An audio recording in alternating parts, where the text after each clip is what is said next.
ওম নমো ভগবতে বাসুদেবায়। জয় মা কামাখ্যা। নমস্কার বন্ধুরা, বৈদিক বার্তার নতুন একটি পর্বে আপনাদের স্বাগত জানাই। আশা করছি আপনারা সকলেই ভগবানের কৃপায় ভালো আছেন এবং সুস্থ আছেন। অম্বুবাচী এক অত্যন্ত গুরুত্বপূর্ণ এবং পবিত্র ব্রত। এটি কেবল একটি তিথি বা আচার নয়, বরং স্বয়ং ধরিত্রী মাতার ঋতুচক্রের এবং পুনরুজ্জীবনের এক মহাপবিত্র উৎসব। হিন্দু পুরাণ ও লোকবিশ্বাস অনুযায়ী আষাঢ় মাসের এই বিশেষ সময়ে বর্ষার নবীন জলধারায় সিক্ত হয়ে সৃষ্টিশক্তি ও উর্বরতা ধারণের জন্য প্রস্তুত হন পৃথিবী মা।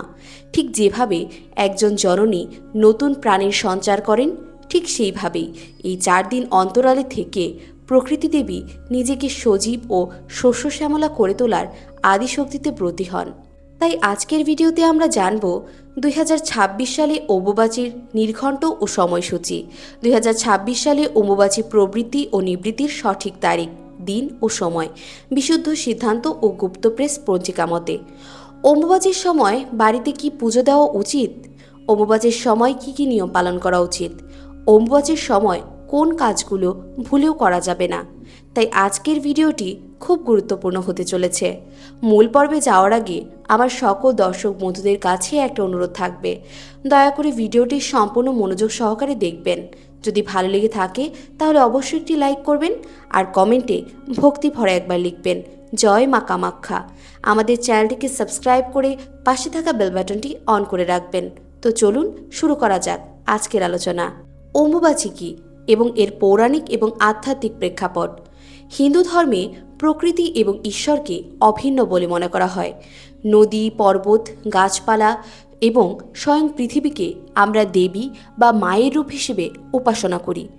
অম্বুবাচী শব্দটির উৎপত্তি বিশ্লেষণ করে দেখা যায় অম্বু শব্দের অর্থ জল এবং বাচী শব্দের অর্থ ফুস্ফরণ বা প্রকাশ।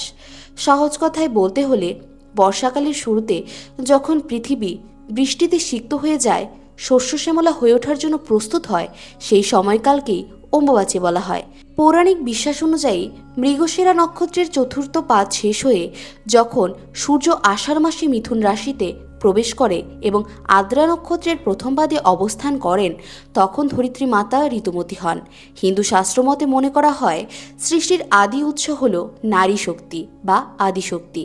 এই জগৎ সংসারকে টিকিয়ে রাখার জন্য যেমন নারীর সন্তান ধারণের ক্ষমতা প্রয়োজন, ঠিক তেমনি সমগ্র জীবকুলকে অন্ন যোগানের জন্য ধরিত্রী মাতার উর্বরতা প্রয়োজন। নারীর ঋতুচক্র যেমন মাতৃত্বের এবং সৃষ্টিশক্তির প্রতীক, ঠিক তেমনি অম্বুবাচীর এই সময়কাল ধরিত্রী মাতার বার্ষিক ঋতুচক্রের সময় হিসেবে গণ্য করা হয়। এই প্রথার পিছনে দেবী সতীর উপাখ্যান জড়িয়ে রয়েছে। দক্ষ যজ্ঞে সতীর দেহত্যাগের পর ভগবান শিব যখন ক্রোধে ও শোকে উন্মত্ত হয়ে দেবীর মৃতদেহ কাঁধে নিয়ে তাণ্ডব শুরু করেছিলেন, তখন মহাবিশ্বকে রক্ষা করতে ভগবান শ্রীবিষ্ণু তার সুদর্শন চক্র দিয়ে সতীর দেহ 51টি খণ্ডে বিভক্ত করেন। এই খণ্ডগুলো যেখানে যেখানে পড়েছিল সেখানে এক একটি শক্তিপীঠ গড়ে ওঠে। দেবীর যোনিভাগ পড়েছিল কামরূপ বা বর্তমান আসামের গুয়াহাটি অঞ্চলের নীলাচল পাহাড়ে, যা আজ কামাখ্যা মন্দির নামে বিশ্ববিখ্যাত। যেহেতু এটি দেবীর জননেন্দ্রিয় বা যোনিপীঠ, তাই এখানে প্রতি বছর আষাঢ় মাসে দেবীর বার্ষিক ঋতুস্রাবের প্রতীক হিসেবে অম্বুবাচী উৎসব মহাসমারোহে পালিত হয়। আধ্যাত্মিক দিক থেকে এটি প্রকৃতির সৃজনী শক্তিকে সম্মান জানানোর এক মহোৎসব। কামাখ্যা মন্দির এবং অম্বুবাচী। অম্বুবাচীর কথা বললেই অবধারিতভাবে কামাখ্যা মন্দিরের নাম চলে আসে। উত্তর পূর্ব ভারতের আসামের গুয়াহাটিতে অবস্থিত এই মন্দিরটি 51 শক্তিপীঠের মধ্যে অন্যতম শ্রেষ্ঠ এবং তান্ত্রিক সাধনার মূল কেন্দ্র। কামাখ্যা মন্দিরে কোনো ধাতব বা পাথরের দেবী মূর্তি নেই। এখানে একটি প্রাকৃতিক পাথরের ফাটল রয়েছে, যা সবসময় ভূগর্ভস্থ জলস্রোতের কারণে আর্দ্র থাকে। এই ফাটলটিকেই দেবীর যোনিরূপ হিসেবে পূজা করা হয়। অম্বুবাচী প্রবৃত্তি বা শুরু হওয়ার সাথে সাথে কামাখ্যা মন্দিরের গর্ভগৃহের দরজা সম্পূর্ণ বন্ধ করে দেওয়া হয়।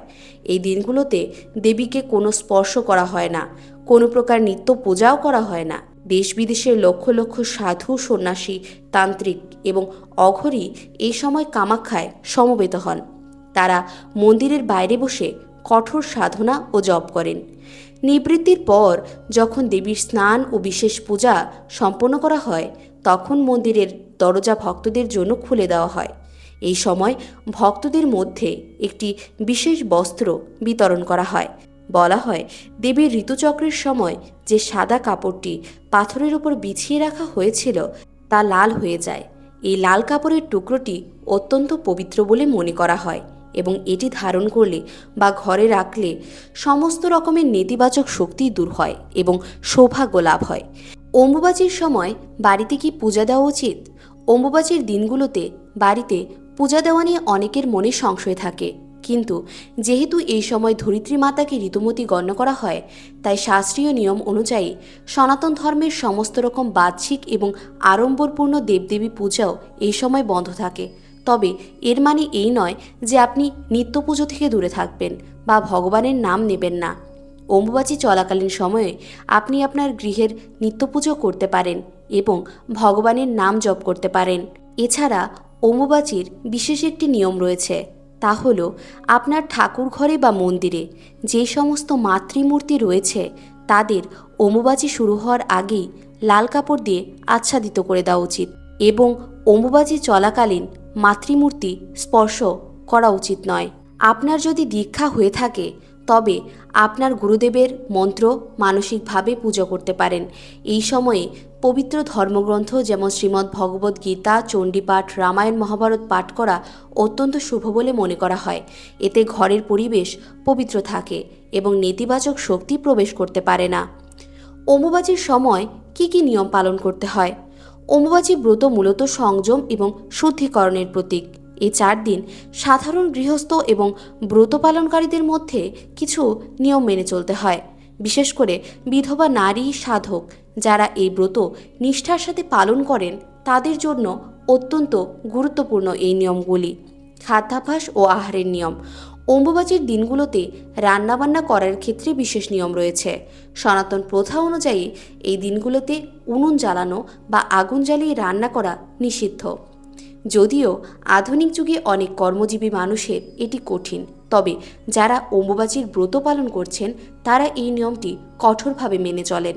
এই সময় মূলত ফলার বা আমাবতী আহার রান্না করা হয়, অর্থাৎ অম্বুবাচী শুরু হওয়ার আগেই রান্না করা খাবার চিড়ে, মুড়ি, দই, দুধ, আম, কাঁঠাল, কলা ইত্যাদি ফলমূল খেয়েই থাকতে হয়। বিশেষ করে বিধবা মহিলারা এই দিনগুলোতে কোনো সেদ্ধ খাবার বা অন্ন গ্রহণ করেন না, বরং তারা ফল, কাঁচা মুড়ি, চিড়ে ইত্যাদি খেয়ে ব্রত পালন করেন।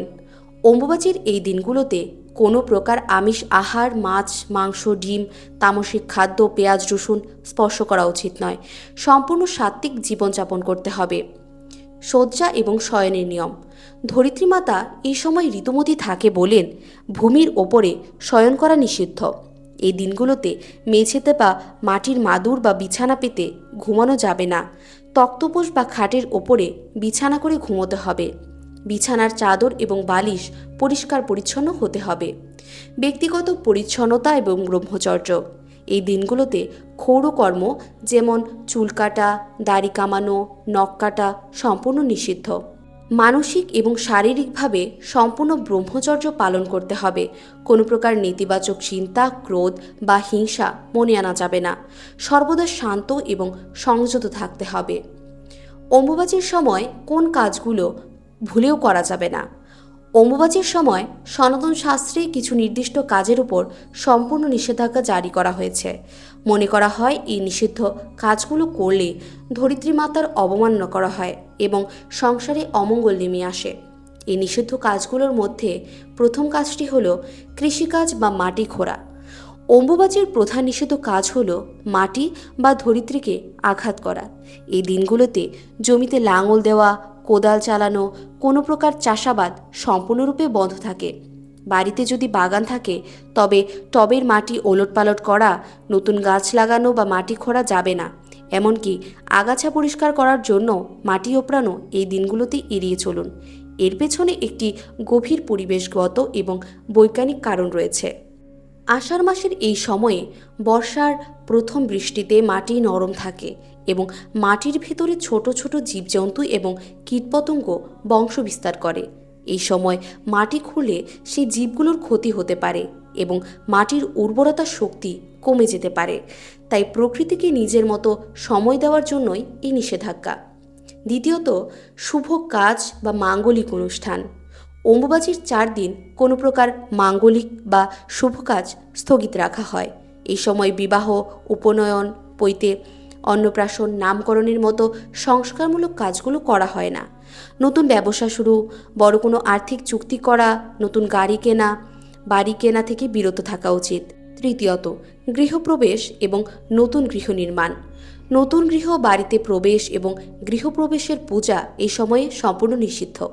নতুন কোনো বাড়ির ভিত্তিপ্রস্তর স্থাপন বা দেওয়াল তোলার কাজ এই দিনগুলোতে বন্ধ রাখা উচিত।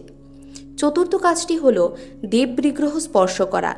আগেই বলা হয়েছে, ঘরের মন্দিরে কোনো মাতৃমূর্তি স্পর্শ করা যাবে না। পঞ্চম, সেলাই বা ধারালো অস্ত্রের ব্যবহার। অনেক পরিবারে লোকবিশ্বাস অনুযায়ী অম্বুবাচীর সময়ে সুতো দিয়ে কাপড় সেলাই করা হয় না। কাঁচি, বটি, চাকুর মতো ধারালো জিনিসের ব্যবহার যতটা সম্ভব কমিয়ে আনা উচিত। বিশেষ করে মাটির ওপর এগুলো সরাসরি আঘাত করা যাবে না। এবার আমরা জানব অম্বুবাচী 2026-এর নির্ভুল, নির্ঘণ্ট ও সময়সূচি।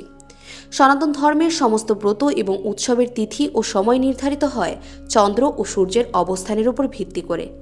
বিশুদ্ধ সিদ্ধান্ত এবং পঞ্জিকার সঠিক জ্যোতিষশাস্ত্রীয় গণনা অনুযায়ী 2026 সালে অম্বুবাচীর প্রকৃত সময়সূচি হচ্ছে অম্বুবাচী আরম্ভ বা প্রবৃত্তি 2026 সালের 7ই আষাঢ় ইংরেজি ক্যালেন্ডার অনুযায়ী 22শে জুন 2026 সোমবার। এই দিন দুপুরের পর থেকে অম্বুবাচী প্রবৃত্তি হবে এবং ধরিত্রী মাতা ঋতুমতী হবেন। অম্বুবাচীর স্থিতি 22 জুন থেকে 26 জুন পর্যন্ত অম্বুবাচী পালিত হবে। এই 4 দিন প্রায় 96 ঘন্টা সময়কালকে অত্যন্ত সতর্কতার সাথে অতিবাহিত করতে হয়। অম্বুবাচী সমাপ্তি বা নিবৃত্তি 2026 সালের 11ই আষাঢ় ইংরেজি ক্যালেন্ডারে 26শে জুন 2026 শুক্রবার। এই দিন দুপুরের পর অম্বুবাচী নিবৃত্তি বা সমাপ্তি ঘটবে। অম্বুবাচী কেবল একটি ধর্মীয় আচার বা নিয়মকানুনের বেড়াজাল নয়, এটি হলো ধরিত্রী মাতার প্রতি আমাদের কৃতজ্ঞতা প্রকাশের এক অনন্য মাধ্যম। 2026 সালের 22 জুন থেকে 26 জুন এই বিশেষ দিনগুলোতে আমরা যদি বাহ্যিক আড়ম্বরের পাশাপাশি অন্তরের ভক্তি, সংযম এবং প্রকৃতির প্রতি শ্রদ্ধা বজায় রাখতে পারি, তবেই এই ব্রত পালন সার্থক হবে। এই দিনগুলোতে নিয়মাবলী নিষ্ঠার সাথে পালন করলে শরীর ও মন যেরকম শুদ্ধ হয়, তেমনি ঘরে সুখ, শান্তি, সমৃদ্ধি বজায় থাকে। আসুন 2026 সালের এই পবিত্র তিথিতে আমরা সকলে ধরিত্রী মাতার আরাধনা করি এবং প্রকৃতির ভারসাম্য রক্ষা করার সংকল্প গ্রহণ করি। প্রিয় বন্ধুরা, ভিডিওটি দেখে যদি ভালো লেগে থাকে এবং উপকৃত হয়ে থাকেন, তাহলে অবশ্যই একটি লাইক করবেন। এতে আমরা নতুন ভিডিও বানানোর জন্য অনুপ্রেরণা পাই। আর কমেন্টে শ্রদ্ধা ও ভক্তি ভরে একবার অবশ্যই লিখবেন, জয় মা কামাখ্যা। এরকম তথ্যমূলক ভিডিও নিয়মিত পেতে আমাদের চ্যানেলটিকে সাবস্ক্রাইব করে পাশে থাকা বেল বাটনটি অন করে রাখবেন, যাতে এরকম তথ্যমূলক গুরুত্বপূর্ণ ভিডিও আপনারা নিয়মিত দেখতে পারেন। সকলে ভালো থাকুন, সুস্থ থাকুন। আপনার উপর ঈশ্বরের কৃপা সদা বর্ষিত হোক। জয় শ্রীকৃষ্ণ। রাধে রাধে।